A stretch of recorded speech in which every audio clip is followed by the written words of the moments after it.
Right now in this country, it is not the year you think it is. The calendar here has 13 months.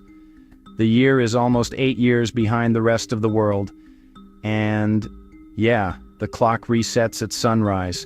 So 7 in the morning to you is actually 1 o'clock here. This is Ethiopia, ancient, isolated, and locked inside the Horn of Africa behind a wall of mountains and salt. Europe carved up an entire continent and took nearly every piece of it. But this one land was never taken, not once. And because nobody ever conquered it, nobody ever corrected it. So, what is still alive in there?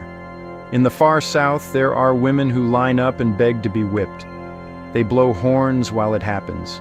They even mock the man if he goes easy on them. And honestly, the reason has nothing to do with what you are thinking right now. In the highlands, there are churches that were never built. They were carved downward into solid rock from the top. There's a church on a cliff where the priest climbs to work barefoot, not because he forgot his shoes, but because he is forbidden to wear them. There is a place that is hotter than anywhere else on earth every single day of the year. And there is a walled city that opens its gates after dark on purpose, letting the predators walk in. And there is a hillside where your coffee began. Not some of it, all of it. If you want to see the parts of this world nobody films, subscribe and come with us. None of this is hidden. It has just never been shown to you. You had a cup of this yesterday, possibly this morning, possibly while this video was loading.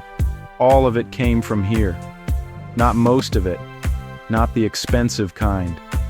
Every Arabica coffee plant on earth in every country that grows it traces back to one forest in the southwest corner of Ethiopia, Colombia, Brazil, Vietnam, Hawaii. Every one of them is a transplant. The forest is called Kaffa. It is still standing and it is still full of wild coffee. Thousands of distinct Arabica varieties growing on their own with nobody planting a thing. The story Ethiopia tells about it involves a goat. Around the year 850, a goat herd named Kaldi noticed his animals would not settle at night. They were dancing. He tracked it to a bush with red berries, ate some himself, and stopped being tired. That is the legend, and it is almost certainly not true. Here is the part that is. Nobody in Ethiopia bothered to write it down.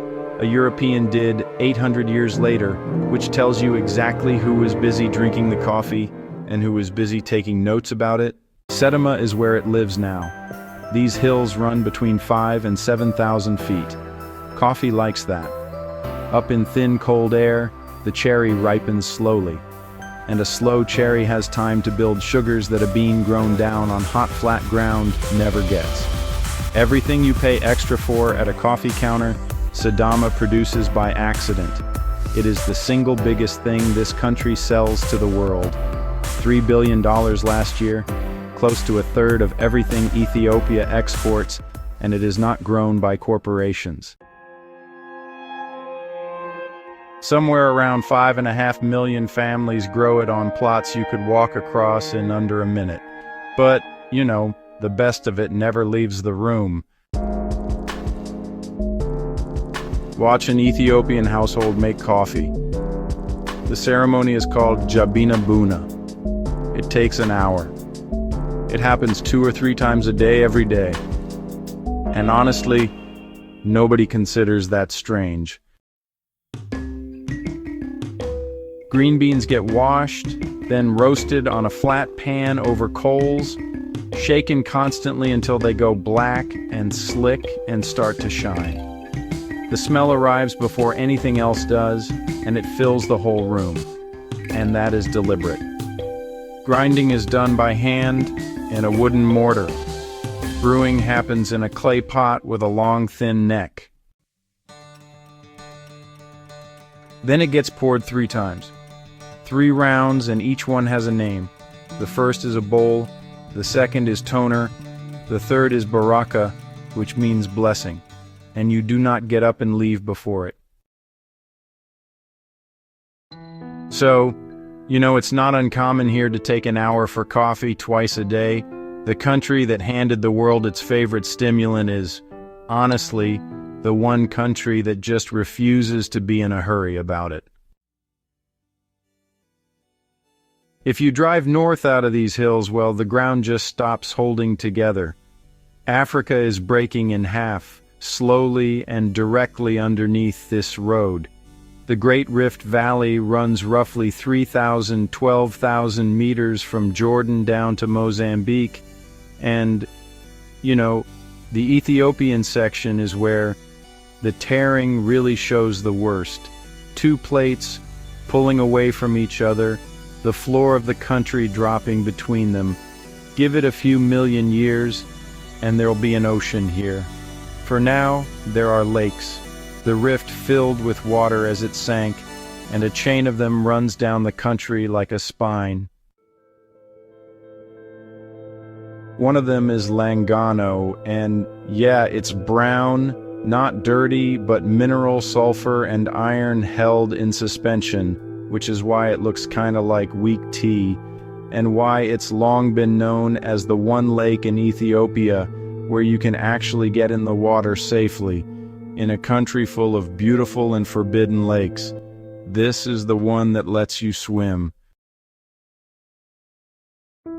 So, a man named Aziz Ahmed built his entire life on this chain of lakes. When he was 9, his father went hunting. His father was a professional. He found a lion. He shot it, and he did not kill it. And well, the lion reached him before he could reach camp. He made it back. He did not survive. That is how you manufacture a man who spends his life hating lions. At 18, Aziz was working as a guide in a national park on these same lakes, and he watched a foreign woman photographing birds. He went home and sold his car and bought a camera. Then he went back to the exact place where his father died. He did not bring a rifle. He has spent the rest of his life photographing the animal that killed his father. Mostly at night. That is when they move. And there is one lion in particular he is chasing. Ethiopian lions are not like other lions. Some of the males carry a black mane that does not stop at the shoulders. It keeps going down the chest, between the front legs, along the belly. The animals themselves are smaller, more compact. People here have been describing them for over a century. Then the geneticists arrived and confirmed it.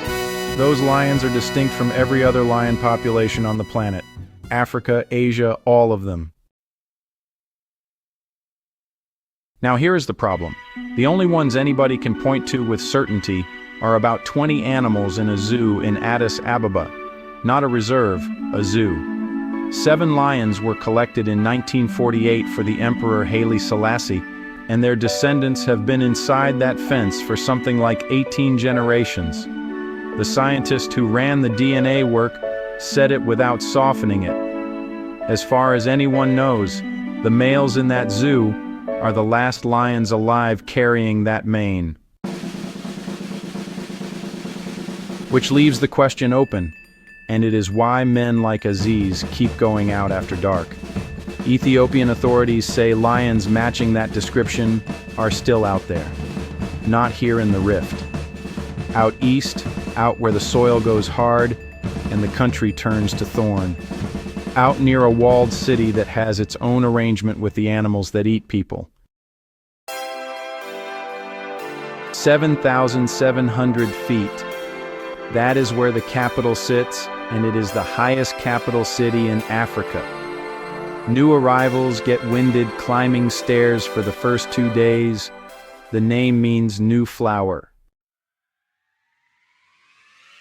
5 million people, construction cranes in every direction, and somewhere in the middle of it all, the largest open-air market on the continent, just spilling across several square miles with no plan and no edges. Spices, livestock, refrigerators, scrap metal sorted by hand, pretty much everything you can imagine. The locals will tell you that with enough patience here, you can bargain for a new soul.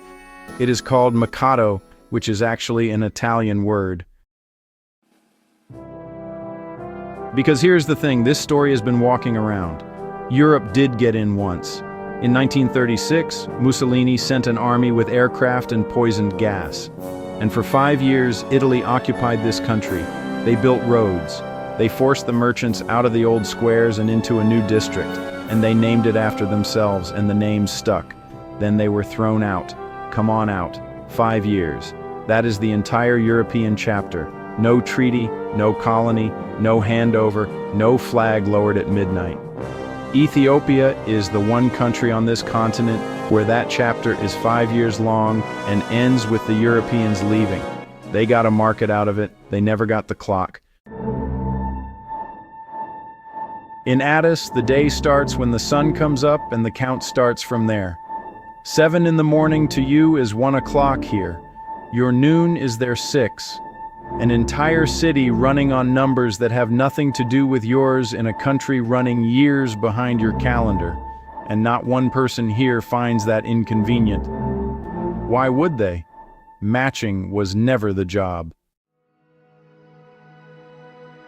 300 meters east, the pavement gives out into thorn scrub and there is a city out there with a wall around it. Ethiopia is an Orthodox Christian country. Then there is Harar. 82 mosques not in the city but inside the wall.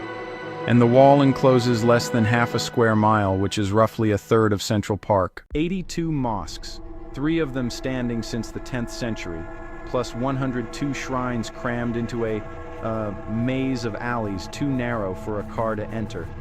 By some traditions, Harar ranks as the 4th holiest city in Islam after Mecca, Medina, and Jerusalem.